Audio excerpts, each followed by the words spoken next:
Hello and welcome to my Reno Legend Guide. This is currently day 2 of Reno's release. Okay, good one.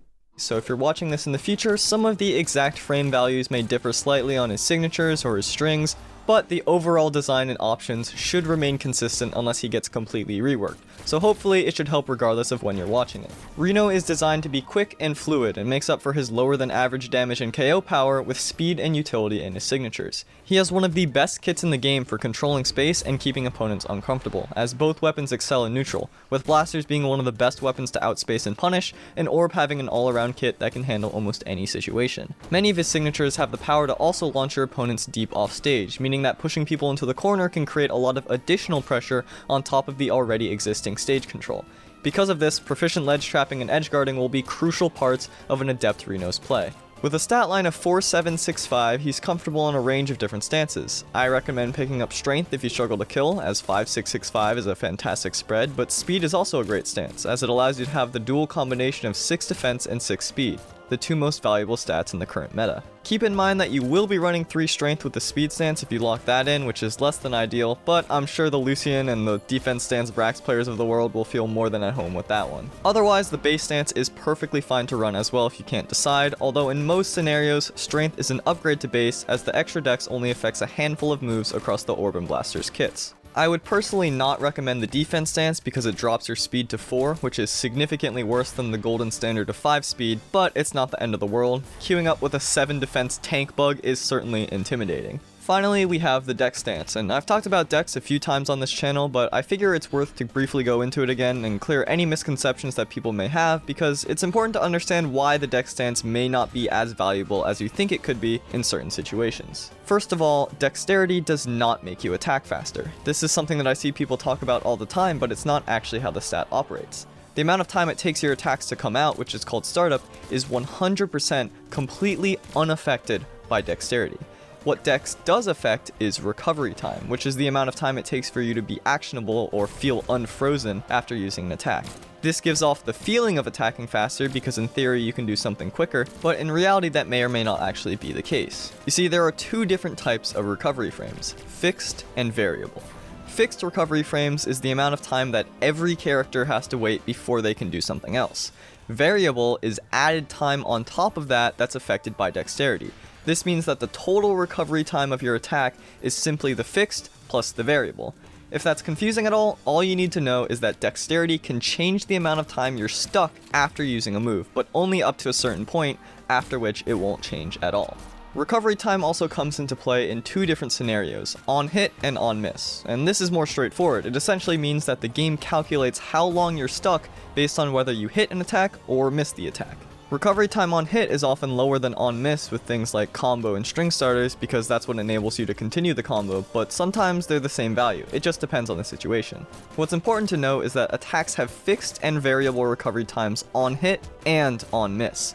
This is what leads higher dex characters being able to sometimes have tighter strings. They recover from the first move a frame or 2 faster, so that means the second move will hit a frame or 2 earlier, thus making the gap smaller. This makes balancing things tricky because there are a lot of different factors into making strings feel fair between the different characters. Startup and recovery time and stun frames all need to fit together perfectly so that they keep the strings balanced while also making sense in other areas of gameplay like reactability to startup or fluidity in the recovery time. This is all to say that unlike every other stat in the game, a change in dexterity can potentially create massive game-breaking changes if it's not delicately fine-tuned along with everything else that it interacts with. This means that dex is often in a spot where it either only has a very small effect to a very select scenario, or is almost a necessity to pick because of how it alters your character. Unlike an FPS game where dexterity may find itself in a stat where you can reload slightly faster, which certainly may improve your combat ability but doesn't change the fundamental design of the game, in a fighting game, each individual frame has direct connection to a specific sequence of interactions that define how the game is played out, so coding it has to be extremely precise and dealt with on a case-by-case basis. Obviously, that's not to say FPS and fighting games are better or worse or anything. I think most people get that, just, gotta be clear because sometimes people are weird. Although picking a stance may seem like a minor decision before starting up a game, it can have huge ramifications for how the game will be played out depending on the character and on the context. Because of this, consistency is one of the most important factors in deciding your stance, which is why speed and defense are valued at the top, with strength not that far behind. Speed affects every aspect of the game. Your neutral, your ability to punish, your ability to evade hits, your ability to get hits, edgeguard, recover. It increases your offensive power, defensive power, survivability.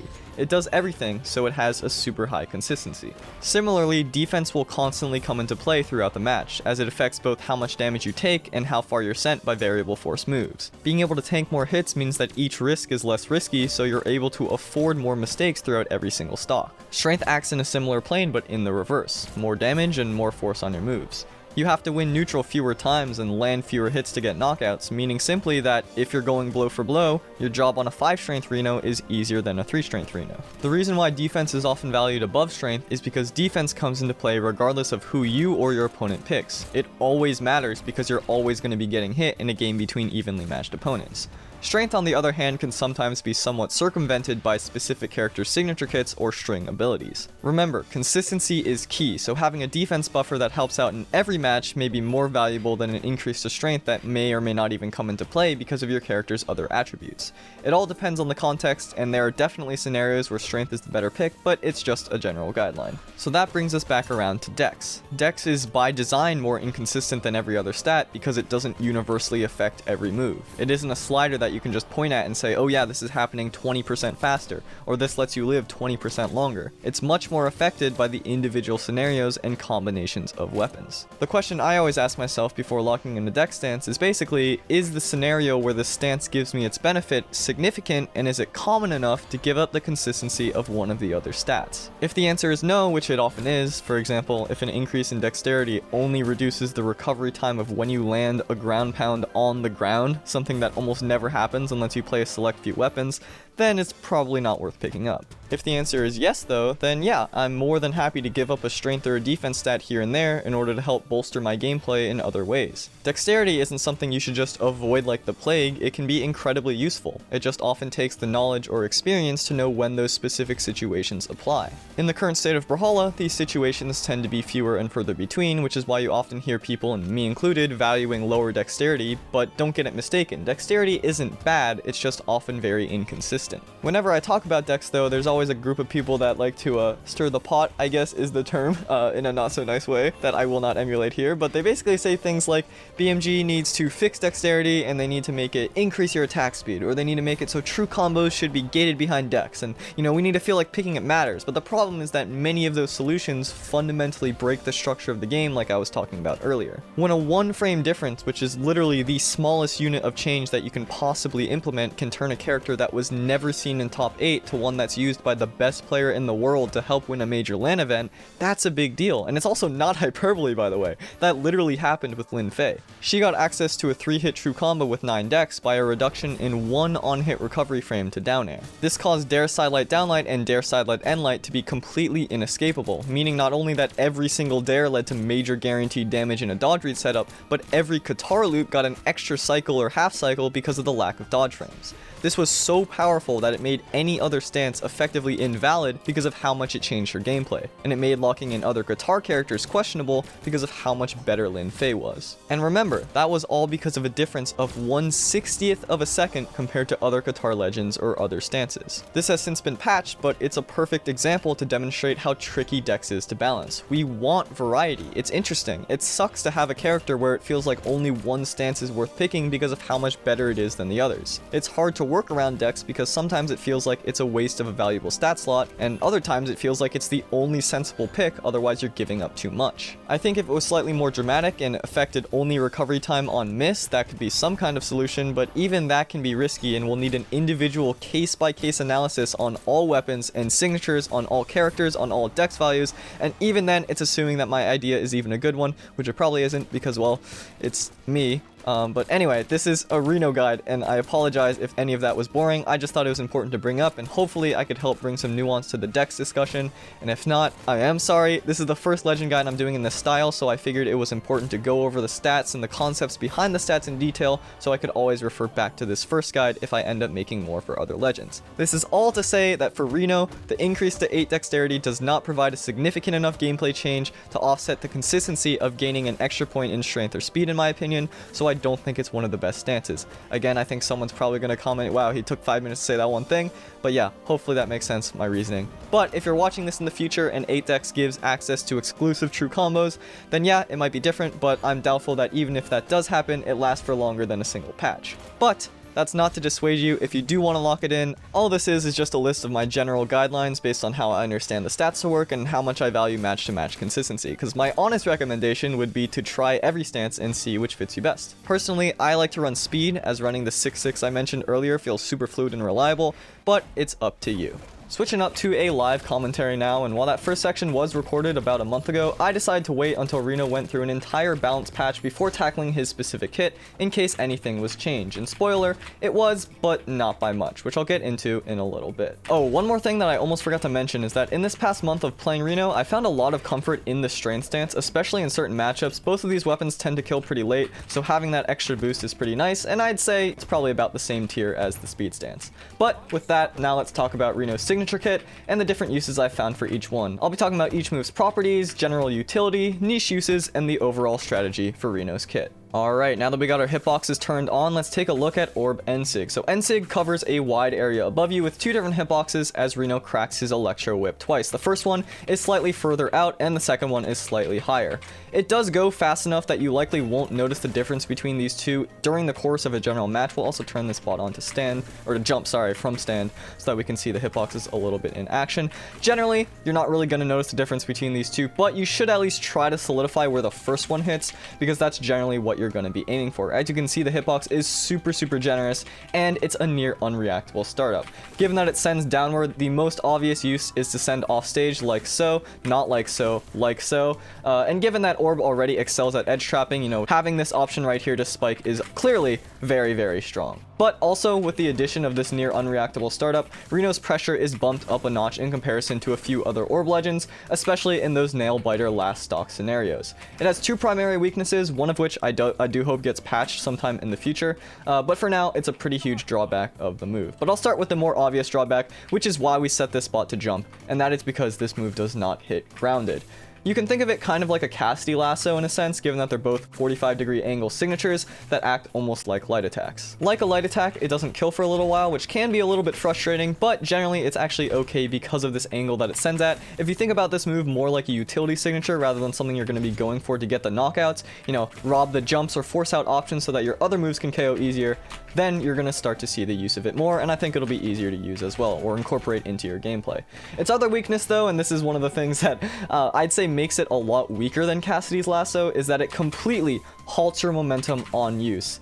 This makes it feel super sticky and leaves you even more open to being punished if you miss or if the opponent doesn't jump. I mean, take a look at this. Your momentum completely halts, as opposed to this, where it gets carried. And this is one of those things that it feels pretty bad to use given how fluid the rest of Reno's kit is. I'd honestly be perfectly happy trading in more recovery time if it meant you retained your momentum, but that's just my personal preference. I'm sure everyone is different, and maybe sometimes you even find the use for the halting of momentum. Alright, we talked about the basic properties of the move, so now let's go over how to actually use this thing in a match. Well, the first thing that I want to mention is that any move that acts like this NSig does, which is an aerial covering move from the ground with near unreactable startup, can deal damage with you never actually landing it. And what do I mean by that? Well, if you've ever played against a Fate and you're in kill percent, then you kind of know what I'm talking about, which is you're so afraid of moves like her NSig that you start to not jump. Any area near her like this is danger, so you start going on the ground more, get hit by this, or get hit by this. You know, you take damage because of the pressure of the move, and Reno's NSig is the same. Because you can't react to the startup, as you get closer and closer to your opponents, you box in their options, meaning that they have less time to choose what to do, less room to evade, and less time to react. If I'm going from right here and I'm doing this, yeah, the Bodvar can see this coming. But if I'm right here, it's a 50-50. They don't know whether to dodge this or whether to dodge this, right? So if you can potentially cover an area on the ground and in the air from the same position, your opponent has to correctly guess what they're going to do, or what you're going to do, sorry. Otherwise, they're going to get hit for it. And this means that you can use the NSig super effectively against opponents that tend to jump on reaction. Let's say they're whiffing, right? This Bodvar does an end light and then they immediately jump, which is one of the most common options. You can do something like a dash in this, cover the area with a big wide hitbox. Jumping after they whiff an attack, jumping after getting hit, jumping after a low dodge, or jumping when you simply get close to them, all can be covered by this NSig. And if you do it at the right times, in the right positions, suddenly your opponent's usual comfortable game plan is completely thrown off, and now anytime time they're in that situation where they feel the impulse to jump, they start to feel the pressure, which is when they are the most susceptible to also falling for other options like this. So the TLDR of this is, as you get closer, the threat of unreactable moves gets higher and higher, and because this covers the air in a near unreactable startup, this move can deal damage through pressure. Otherwise, I think its general use is pretty straightforward. You want to catch opponents jumping in the air, send them off stage, and then keep them there for as long as you possibly can. Orb has an array of options to cover the ledge. You have this sidelight, you have this grounded bouncing dare, you have endlight, you have downlight, which spikes downward, you have jumping dares, you have falling stairs, and then on top of that, you have this, which covers an aerial area. Rob them of jumps, make edge guarding a breeze, and suddenly, recovering back to stage is a nightmare for your opponents.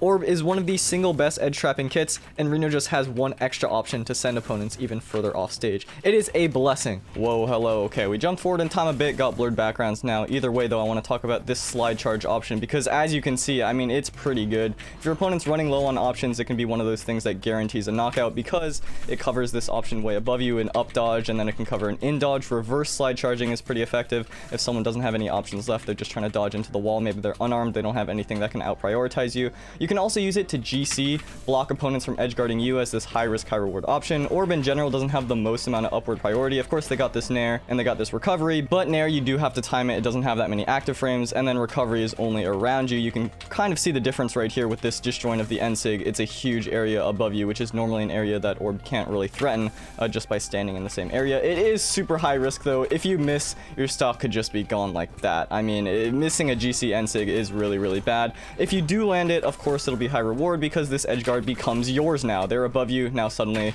they're below you. Pretty good. I only really use that as a last resort or a hard read, but if you do land it, it can really add a lot of extra pressure for future edge guards because now your opponent is looking out for this NSig. They're like, oh no, I gotta go high, I gotta avoid it, or I can't really edge guard them right now because I know they can spike me downward, and then you can kind of get back where normally you weren't able to. You know, if you threatened this area before, now your opponent might be too scared to edge guard it, so you can just recover to the wall like that. It's one of those options, again, sort of like the pressure I was getting into earlier, where if you make them afraid of it, then suddenly they have to respect it, and it makes your job a whole lot easier. So pretty good option. Make sure to utilize that when you can. Reno's pretty unique in that all three of his Orb SIGs can kind of be used to GC off stage to either gain height, gain priority, gain momentum, and stuff like that, but we'll get into that later. Last thing I do want to mention with NSig, and this is probably the most consistent way you'll see it at higher level play, and I've been using it a lot kind of just passively without paying attention, autopiloting here, it's the sidelight into the NSig. Because of its speed and hitbox, this is an unjumpable string, which I'll show off right now. If I set this bot to jump up, not going to be able to jump up out of it. If I set the bot to jump right, okay, well, they're jumping off stage. Good job, bot.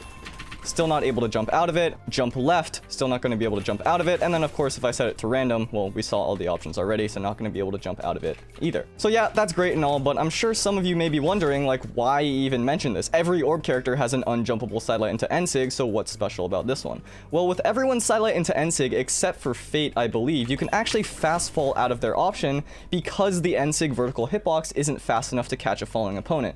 But that is not the case with Reno. It's a bit difficult to test and show off, but with some tech here, if I sidelight into NSig, and then, okay, well, this is gonna be rough. NSig, I pause, control the bot, frame step, and hold downward, I'm still not able to fast fall out of it. I'll try and show it off one more time there. I'll go into super slow motion here. I'll go sidelight, then I'll go, I'm mashing NSig here, so it's gonna do it on the first frame, and then I control the bot, hold downward, so I'm gonna be fast falling. You notice the moment I start fast falling, still not enough. That's a frame perfect fast fall, still not enough to get out of it. And this means that if you don't have a dodge, this is guaranteed. The opponent can do nothing to escape this combo. I know it seems like forever ago, but I would like to say thank you to Lajos or Lajos on Twitter for answering my midnight question on day one of Reno's release. I wrote this in the script because I mean I started this guide on day one of Reno. I know it's been forever, but I don't want to not mention it because it's been the time, as well as Burb for sending a video. I appreciate it for teaching me how to do that training room stuff. Either way, this means that Reno has a guaranteed signature combo if the opponent's dodge is down, which is huge. As you deal more and more damage with Orb, catching a dodge with sidelight has less and less value because you no longer have access to your highest damaging strings. If you catch a dodge in red with Orb, pretty much this is what you're gonna do. And also they can jump out of that like half the time because Orb Nair is very inconsistent. But having a signature follow-up that can lead into an edge guard or potentially even a kill on its own can kind of circumvent that and gives the move a lot of potential utility throughout the match. So to recap, and I know Orb NSig went on forever, I apologize, not every move will be this long, it's just this is the most interesting one to me, at least right now. Orb NSig is great because it's extremely quick, it covers a wide area, it has a lot of potential for utility and edge guarding, as well as this fantastic string out of sidelight. Its downsides are that it doesn't hit grounded, that's a pretty big one, kills late, and also halts your momentum on use, at least in the current patch, it's still this way. Well, that's the wrong move. It's still this way, and that's pretty bad. I mean, halting your momentum, not being fluid, is really bad in a game like Brawlhalla, where fluidity is one of the most important things.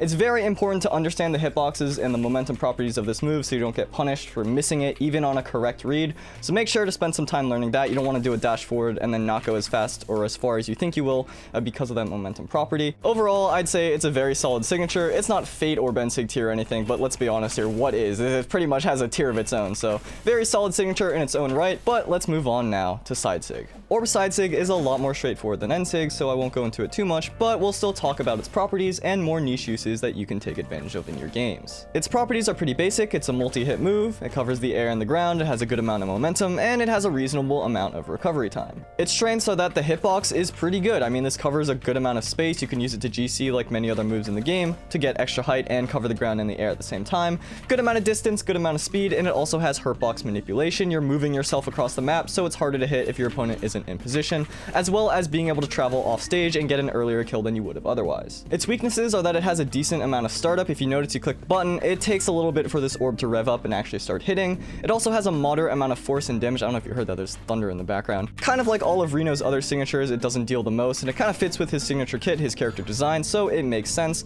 It also covers an area that Orb already excels in with side air and sidelight. This forward space, even with down air, is something that Orb is already super good at covering, so it's not like it adds anything more to his kit, it's more so just a killing move in that same space. And then of course, with every advantage that hurtbox manipulation has, it also has as many disadvantages because displacing yourself can put you in danger, or maybe you use it off stage and now you're at risk of coming back to the stage and getting edge guarded and stuff like that. So hurtbox manipulation, an advantage and a disadvantage as well. Like I briefly mentioned, you can GC this slightly above the ground to still cover the ground and the air. I mean, you'll notice this is a super good hitbox right here. It's still hitting. This is really good if you're trying to punish someone, you don't know if they're going to jump or if they're going to dodge or dash away or something like that. You can cover all of those options at the same time. Not every move has this same level of downward hitbox. You'll notice this is pretty far downward, so you can use this a little bit higher than a lot of them. It's a pretty similar height to a Suri's sword side sig when you use that to GC, so if you're an Suri player, you can get used to that one.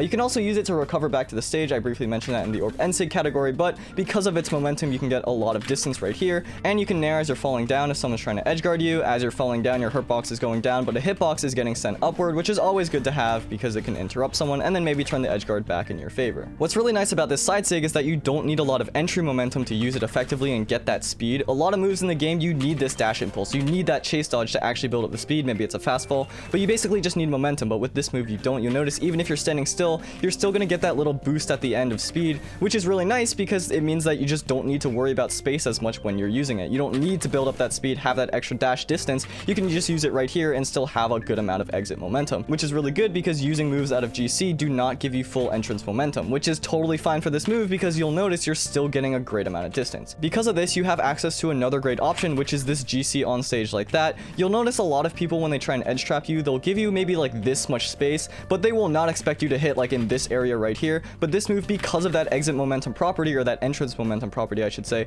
it doesn't matter. You still get all that momentum and you can threaten that space. Obviously, any GC off stage is gonna be risky, so be careful, but it's a great option to have with Reno, and again, it just makes him more fluid, and this is why his sig kit is so cool. Alright, moving on now to Reno's down sig. This is his wackiest move for sure. It has this initial hand hitbox right here. I'm sure if you've been hit by this move and this hits you, you're like, I don't understand how this hit me. The laser isn't out yet. But yeah, it still has this little dot right here. Then it has a hitbox throughout the ground that tracks the same area as you jump past and shoot backward. You'll notice you jump forward a little bit, about a half character width in front, and then about 1 character width behind the initial spark during the duration of the signature. So if you're aiming for an area, you kind of don't have to worry about when it's going to hit because you're traveling forward and sending it backward. It's going to cover the same area throughout, like right there. Even though I spaced more forward, I'm still aiming for this Bodvar in the same spot, so it's going to hit regardless. It covers the ground, of course, and it covers the air with this little option right here. It has a different aerial version as well that spikes downward. We'll get more into that later, but those are the overall properties of the move. Its strengths are that, I mean, it has a pretty good hitbox. This initial hand hitbox, although it looks small, because you're moving along with it, it's gonna hit someone even jumping in the air like that, which is a pretty good option. It has a good amount of distance. The speed on the jump is also very good. This exiting height, it goes further than you may think. It has an awkward jump angle as well. Really no other move in the game bounces like this, so punishing it is kind of unique. You kind of have to know exactly where Reno's gonna end up. You can't judge it based off other characters really. And also hurtbox manipulation, kind of like I went into with the side sig. Moving your hurtbox along the map is pretty good because if someone's not in position, well, suddenly you've jumped out of the way. Of course, that's also one of its weaknesses because if you jump in a bad spot, you're at more risk than you would be otherwise, so gotta watch out for that one. Its main weakness is that it has a lot of startup. You'll notice I click the button and you're stuck here for a good amount of time, similar to the side sig, although I think it's a little bit longer even, which can feel a little bit awkward. If you're trying to spike someone, you kind of have to pre-fire it, guess, have a read about where they're gonna be, and apparently teleporting is not in my area of expertise of reading where they're gonna be. And also the moderate amount of force and damage is certainly a drawback. It doesn't KO extremely early unless you're on a map like Small Brawlhaven with the small floor, but you'll notice even that didn't KO in the orange. It's just a matter of having a good hitbox and then being able to edge guard and clean up afterwards, because this move on its own is not going to kill super early, like a lot of moves in that situation would. I'm playing against Bodvar here. If Bodvar hits me with sword down sig there, I just straight up die. Reno though, you may take a couple extra hits. Some quirks about this move is that you do not want to use it in early white on stage. You'll notice the bot is actually actionable before me, so if your opponent knows what they're doing, they can punish you for hitting the move. My spacing there was a little bit off to show it off, but yeah, they can get out of stun before you're out of recovery frames, and so they can start up a nair and hit you for hitting them. Just be careful. This is something that happened a lot with spear recovery back in the early days before it was changed, where people could just mash out of it, so be careful there. Don't use it on stage in the white with that kind of spacing. You can use it if you kind of get a little sneaky like that, but be careful hitting it with the early half of the move because you might end up getting yourself punished. What's cool about this move, and you may have picked up on it if you saw that later hit, is that the same stun is applied whether or not you hit it at the beginning of the move or whether you hit it at the end of the move. So the ideal scenario is you hit this with the later active frames so you have the most amount of time to recover. You notice right here I use it in front and I'm only out of recovery after they're out of stun. But if I hit with the later frames, you'll notice I'm out of recovery time, which is this blue flash, while they're still in stun. So ideally, if you're using this move to edgeguard, you want to time it so that it doesn't hit them in the beginning, but rather hits them towards the end so you have the most amount of time to clean up the later edgeguard with a downer or something like that. It's a lot more difficult. You have to time it ahead of time and space it more properly, but it is important because those fractions of a second are so critical to landing an edgeguard and guaranteeing a kill before they can touch the wall. Like a lot of moves in Brawlhalla, because of this jump, you can leap over a lot of grounded options on stage. If someone's trying to do a sword downlight, for example, combo starter, you just leap right over and punish. But of course, where this move shines is in the GC and the aerial version, so you want to learn this hitbox pretty well. And it's a generous hitbox. I mean, think about this like a moving bow end light beneath you. This is pretty huge, and I think being able to use this and time it effectively is a very big part of Reno mastery. Because it has a good amount of distance, it's really good for covering things like a dodge in, or if someone's trying to dodge in on stage, you can track their movement with your own because you're leaping with a hitbox as they're moving with the dodge. The moment the invuln is over, you've already hit them. You've already punished them with this move. I didn't do it. It's also good for using like a GC recovery like that. If you space it correctly, you can land perfectly on stage with an active hitbox. Ideally, you want to land with the ending of the recovery frame so you don't get additional landing lag. If you don't know, Brawlhalla has landing lag. If you're landing like this, you're stuck here for a couple frames. But if you land with the very end recovery time of a move, you bypass that landing lag and it's only the lag of the move itself. So that's a very good option. It's pretty niche, but if someone's trying to edge guard you and this flip, they're not expecting it, you can get a good amount of height, a good amount of distance, and hit them with either this hand hitbox or the beam below them. If you space it as well correctly, you're able to get that grounded version as opposed to the aerial right there. So grounded version, of course, has a splash hitbox, so it's more effective. That one, of course, still has a very good hitbox. I know I said of course, I apologize for repeating myself, but I just really like this move. It's super goofy, super niche, but if you can land it in the correct spot, you can really guarantee knockouts where otherwise orb characters would not be able to get them. A pretty good cheese tactic with this move is that you can do a down sig into down air rotation. You leap off stage with a down sig like that, and then you cover the wall like that. Let's say they're trying to come back to the stage. Maybe the down sig covers the high area. They're trying to recover high. You're like, nope, okay, JK, I'm going to cover the wall as well. And then you cover both areas at the same time. Of course, Orb is one of the best edgeguard weapons in the game, like I mentioned earlier, so you can do something like that and then cover the wall. Maybe they dodged it or maybe it hit them.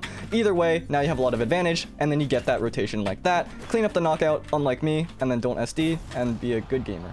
Let's move on now to the blasters. First up, we got Blasters NSig. It's got multiple shots. It has 2 hitboxes out at once until the last shot. You'll notice right here, 2 hitboxes, and then 1 final hitbox right here. It covers at this steep angle in the air, and it also does not hit grounded.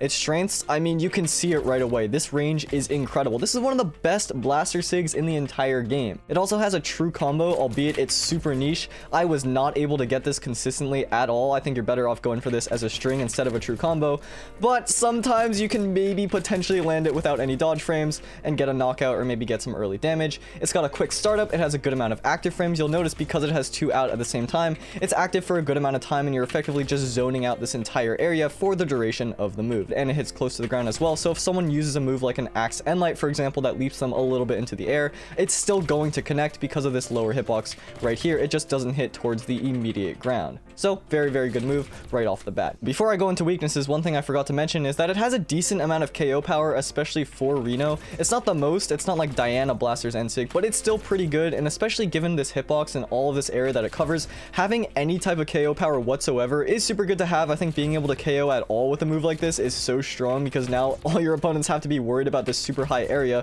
which normally is pretty safe. So yeah, very good strengths. Now let's move on to weaknesses. Blasters NSig unfortunately shares a lot of the same weaknesses as the Orb NSig, and the first one being this momentum stoppage, momentum killer. Whether or not you use it out of a dash, it doesn't matter. Right when you get off that shot, you're stuck in place. I talked all about it with Orb NSig. I'm not going to go into it more here, but it does suck, especially considering you have a decent amount of recovery time when you use this move. You'll notice it's a good amount of time before I can get off this endlight, before I can get off this dodge, before I can get off this jump, which means that if someone has a read on you, maybe they dodge down through it the moment you use it, you're getting punished. But in general, because it has such a big range, you're not going to be using a lot in situations where you can be punished super easily, so it's not the worst thing in the world. And then of course the downside that it doesn't hit grounded is pretty big, but with a move like this, I mean, yeah, all that coverage not hitting grounded, it kind of makes up for it. It's okay.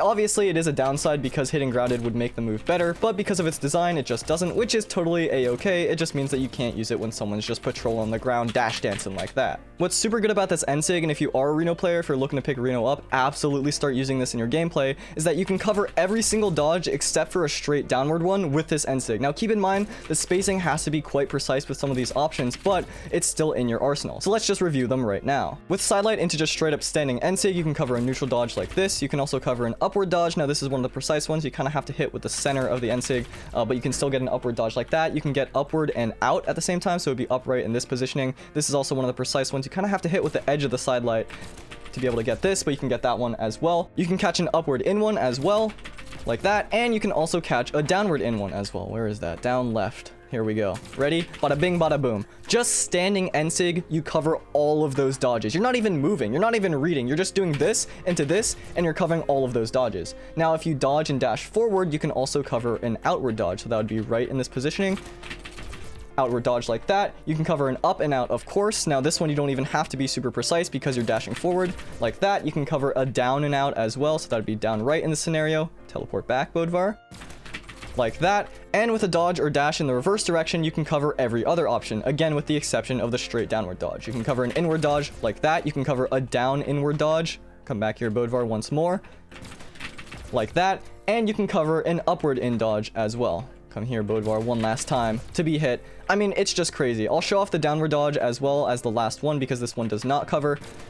You're just going to shoot right past, or if you're standing, it's going to miss. But of course, if someone's downward dodging, you can just cover them like that and still get the NSig. So if you have the read on the downward dodge and that's the only thing they're doing, well, that's the only one you have to worry about, because otherwise, if you're playing a guessing game, you put them at random, you're going to get it like 50% of the time. It's a crazy option if you have a read. If you don't have a read, it's still super good. So yeah, really incorporate that into your gameplay because that's going to be super, super important for getting those knockouts, guaranteeing those kills, or at the very least, putting the fear of the dodge in your opponent's heart. I didn't get that one because they dodged out, and it doesn't even matter because I'm still safe. You can get a similar effect out of Endlight, but because it hits higher than Sidelight does, getting some of those upward dodges is a lot more difficult. You kind of have to commit more, maybe with a GC or something like that to cover the up and out, or just the straight up upward. Sidelight is way more consistent for the one-size-fits-all options, but if you have a read on someone trying to dodge in or something like that, this is still perfectly okay, and it's not okay. I don't know why I said it's okay. It's great. It's fantastic. You're a Reno straight up killer.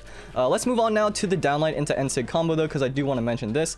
It's a string, kind of. If you think about it like a string, I feel like that's better because getting it true is very inconsistent. If you are newer to blasters, I definitely recommend putting more time into learning downlight into recovery rather than trying to get this downlight into NSig true all the time, because downlight into recovery is just more consistent. You can use it on every character. It's your true killing combo. It's what you're going to be using all the time. If you're far away, you want to do a downlight into dash jump into recovery, and if you're close, super close GCing it like this, you want to use it with a chase dodge upward. That one's a lot easier, but the grounded option, of course, is lower risk because you're not using your dodge for it. But either way, if you do want to learn it, not knocking you, it's just a lot less consistent. And if you already do know downlight into recovery, then I mean, give it a shot. If you're landing true sig combos on people that aren't expecting it, it's 100% a tilter. So yeah, you can win games like that. But again, if you are newer, then this is what you want to learn. Now, the last thing I want to mention is that you can actually use this move to GC recovery. I know it doesn't look like you can because you send out all these giant bolts, but you still get a chase dodge. Technically speaking, it's not a projectile, so you still get that momentum, you still get that chase dodge, and obviously having a huge hitbox right above you is a giant threat to someone trying to edgeguard you. I would be careful though, because if you're using this to GC recovery, you're leaving yourself wide open from the around area. If someone's just jumping off stage, they can easily get behind you and edgeguard you. It's only if you have a read on someone trying to hit you with a diagonal move, maybe like Qatar Dare or something, you can interrupt it, maybe get a chase dodge off, hit them down below with a dare, a ground pound, something like that, clean up the knockout. But yeah, it's a high risk option, but like the other moves, it's always in your arsenal. Moving on now to the blaster's side sig, and this is just straight up the fun button. Its properties are that it covers the air and the ground, kind of similar to the other side sig on the orb. It has this burst of speed with moving hitboxes, and it retains a good amount of exit momentum, where you can kind of just shoot yourself across the stage. Now, this was nerfed in Reno's balance patch. Usually, or before, you used to just shoot yourself off like that, but everywhere on the map. Now you can only do that off stage, which I'll get into later. So no longer are the days where you cover the entire stage with this move, but you'll notice on small Brawlhaven, you're still covering like 3/4 of the stage. It's still insane, still super good, so you got to watch out for that. Now let's just get straight into its strengths, because I mean, we're already talking about this. This hitbox is fantastic. It has a good amount of priority. These blasts are super good because, again, like the side sig, you can use it to, or the other side sig, you can use it to GC and still pick up on the ground. Of course, the amount of distance when you're dashing is a huge strength. Just covering all of this space with an active hitbox is so good. You don't even really have to aim for the exact spot because you're just going to be moving throughout the entire thing. This movement also means that it can KO off the side pretty early. If you're carrying someone off stage, it's going to KO way earlier than it would have otherwise because you're literally moving into the blast zone with them. Just super good. It's also a grounded KO option with guns, which is a big deal because you really only have that with downlight, which if someone is above you is going to completely whiff and you're just left hanging here for a while. So that's super good. It also has a low amount of recovery frames. You can use this move and then kind of just instantly wake up attack again. So if you're using this move to rush into someone's face and you barely miss, well, by the time they react to that, you're probably already getting an end light out. Also, hurtbox manipulation, of course, I mentioned it with all the other moves. Even my dog likes hurtbox manipulation. Also, this offstage momentum, even off of a ledge, you're getting this. As long as it ends off in the air, you get a burst of momentum and speed. So let's say you're on a map like Great Hall or something, you're trying to go inward onto the stage. You can use it like this and you just get a ton of distance, stage control, and stuff like that. Offstage, it can be quite risky, and this is one of the drawbacks, which is that if you miss this move off stage, you are really far out there and you kind of have to use a bunch of recovery moves to get back. Maybe trick someone, fast fall, use a second recovery, or maybe get some extra horizontal momentum with the guns. But you kind of have to mix things up because you're just shooting yourself off stage. And again, that's also the weakness of hurtbox manipulation, is that if you use it in a bad spot, you're much worse off than you would have been if you just had range like this. Like Reno's other SIGs, it doesn't do the most amount of damage at 23, but you're not really using Reno SIGs for the damage anyway, so it's okay. The thing that is kind of concerning and I'd worry about if you're a Reno player is that because this move was nerfed in the past, it means that it's kind of a problem SIG if BMG's looking out for it, if people are worried. Yeah, you want to be careful. It might get nerfed again in the future if it's already been seen as, oh, maybe this is a little bit too strong, as opposed to some of the other moves which weren't really tweaked at all. This is one of those moves where it's pretty clear to see why it's good when you use it for the very first time. I mean, it's got a generous hitbox, a good amount of speed, distance, low recovery frames, but really where this move shines is this exit momentum. You can travel like 3/4 of the stage still with the dash impulse, even post nerf. It's probably his best signature, and you compare this distance and velocity to like Zol's Cannon NSig. I mean, this just covers that amount of space so much faster. You pair that with everything else, and you've got honestly a top tier SIG on your hands with this move. Of course, you've got that extra momentum as well. These wings are doing overtime when you use it off stage, and if you do land this, even if it doesn't KO, you got an easy edge guard on your hands because your opponent is super low on options. Maybe they spam jump, maybe they spam dodge. Either way, you're probably going to land a knockout, or at the very least build up some good damage through the edgeguard scenario. Be careful though, because of the exit momentum stuff that applied to the Orb side sig, it does not apply to this one, and if you use it with a GC, you do not get any of that momentum. That is kind of the drawback of it, and that's why Orb side sig is usually better to GC recovery, but this still does have a pretty good hitbox, and in general with guns, you don't really need that horizontal momentum too much because you have recovery. Exhausted recovery can cover so much horizontal distance, you can pretty much make it back anywhere as long as you're hit horizontally with enough jumps. Because of these explosions, its GC use really shines on stage because you can catch someone below and above. Let's say someone's trying to dare recovery, maybe with an unarmed dare, they're trying to get back to the stage because you've edge trapped them. They are not going to out prioritize this because you're so disjointed away, and it has a pretty big vertical space as well. You're moving forward, covering all that space. I didn't GC. Either way, you're still going to hit them. Although this move looks like Orb side sig, it's actually quite different because of the momentum properties. Being able to launch yourself off stage is such a big deal, especially with an active hitbox like that, and Orb side sig just doesn't have that same kind of utility, but generally speaking, it is better, and especially better for the Orb to GC recovery. So, you know, they've each got their strengths. This one in general tends to shine a little bit more because GC recovering is a little bit of a niche thing and pretty high risk to do in general, but it's still a very good move. One last thing I forgot to mention is that because it has this aerial property, if you enter a slide charge with a little bit of forward momentum, you can still carry all of that off stage. So let's say someone's trying to recovery really low,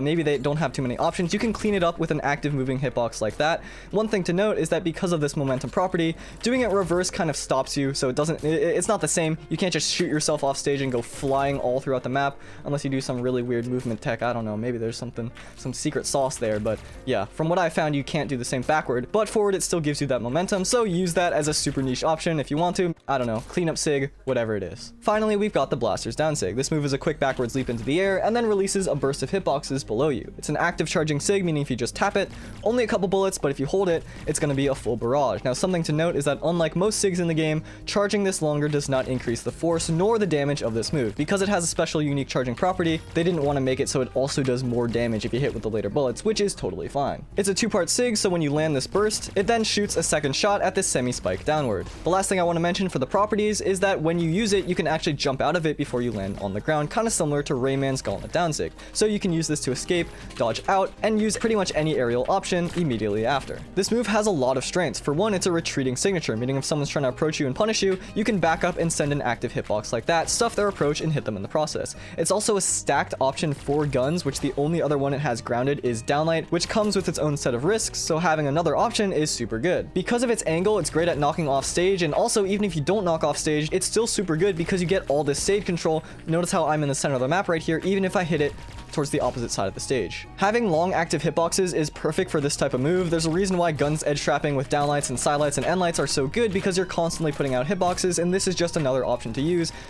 I mean, look at that. I started it so long ago and it still had the same amount of force as if I just used it on reaction. It also has a fantastic hitbox. You'll notice this Boulevard's jumping, it's still going to hit them regardless, which is great because if someone's trying to recover off stage, of course you can cover the low angle like that, but even if they're trying to jump up high, you'll still may be able to catch them falling into it, which is also great for GCing. More hitbox just means you have more space to miss, and you're still going to hit it, even if you don't hit the exact spot. It also has pretty low recovery frames. Like I mentioned, you can just straight up jump out of it, which is super good because you're retreating and then you can just jump out immediately. Retreating sigs in general are usually harder to punish because they move backward, and this move not only does it move backward, but it also moves upward, which is very quick and very good hurtbox manipulation. Its weaknesses are that it has a moderate amount of force. You'll notice even in the yellow, it doesn't really send them too far. Even in the orange, it doesn't really send them too far. Also, the angle isn't the most brutal. It's not like a straight downward one, although it's still very good for guns because you'll notice right there, you can clean up with side air. Another weakness is that you do have to be up close for this move to hit, which on guns is a little bit dangerous because downlight and downer are pretty much your only super close options, and if they get through that, if they're in your dead zones, you're going to be in danger, so purposely putting yourself in that area to land a down sig isn't the best. But like any move, its weakness can also be its strength because if someone is up close, it can be a quick get off me, so it really depends on how you use it. The last thing I want to mention for weaknesses, other than its moderate damage, I mean at this point that's a given, it's Reno, is that it covers a very similar area to Dare, with debatably more risk because it is a heavy attack, so that is a little bit, you know, it's not the greatest thing to have a sig that just covers the same area that Downer already does brilliantly. It's not like it's the exact same, it just means that you're probably going to have to use this in more niche areas, as opposed to it being a more universal option that people have to be worried about on Reno, because with the guns you're looking out for this anyway, so this is a very similar spot. For the sake of my voice not giving out, we're once again cutting ahead to another day, but I only have a couple more things I want to to mention about this downsig. The first thing is that although I mentioned this as one of the weaknesses of the move, because of its similarity to Dare, you can kind of think of it like an alternative option. It's like a bigger second Dare that doesn't use one of your precious jumps, and speaking of the down air, given that this move is vulnerable from above, you can do that quick down air to try and punish someone trying to get into your space and land a hit of your own. That's sort of the philosophy I like to use when I'm analyzing a character's strengths or weaknesses. Of course, you can look at it as kind of black and white and say, oh, this is just bad or this is just good, but I like to look for areas where that weakness can potentially become an advantage, and faking someone out if you've been using jump down air a lot with this downsig is a possible area to do that. Especially because it doesn't have too many recovery frames, meaning that if your opponent is not expecting it, they might be slow on the trigger. The last thing I want to mention in regards to this downsig is to be careful not to overshoot or undershoot this move. As you can see, the dash impulse may go a little bit further than you expect at first, but once you get those shots out, you completely stop your momentum, so be careful not to undershoot it like that, and be careful not to overshoot it like that. And with that, the Reno guide is pretty much done. To give a quick recap here, the damage on all of his signatures is pretty low. The killing power is also generally low with some exceptions, like forcing opponents to use jumps and die earlier than they would have off stage with Orb NSig, being a closer distance to the blast zone with side sigs, gimping with your down sigs, stuff like that. But even if the damage and KO power isn't too high, the utility certainly is. You could easily go through a match using all 6 sigs in great positions, which can't really be said for every legend in the game. Overall, Reno seems like a very strong character with extremely high potential. His stats might hold him back a little bit, but it's not a huge deal. He still has great lineups. The usage for his signatures is pretty straightforward, as generally they do what you kind of expect them to. But if you really invest time into the character and want to become a Reno master, there's still some niche tech to learn. And the last thing I want to mention, this doesn't have anything to do with Reno, but it is relevant to the creation of this video itself, is a thank you to Daiku and to Caldean. If you've been watching for a while, you probably know that I've had in-game FPS and recording lag issues ever since I started making videos. Caldean is the one who created this whole Special K thing that you've probably heard about. It's been honestly such a lifesaver, and I wouldn't be able to make videos at this point without it. It's super awesome. Caldean is pretty much just one dude doing more than multi-million-dollar tech companies and lag reduction and optimization, monitoring tools, and a billion other things that I'm definitely way too smooth-brained to understand. And Daiku is the one who helped me set it all up so that I can make stuff for you all. So thank you Daiku, thank you Caldean, and thank you for watching. I'm sorry this one took so long. I'll see you in the next one.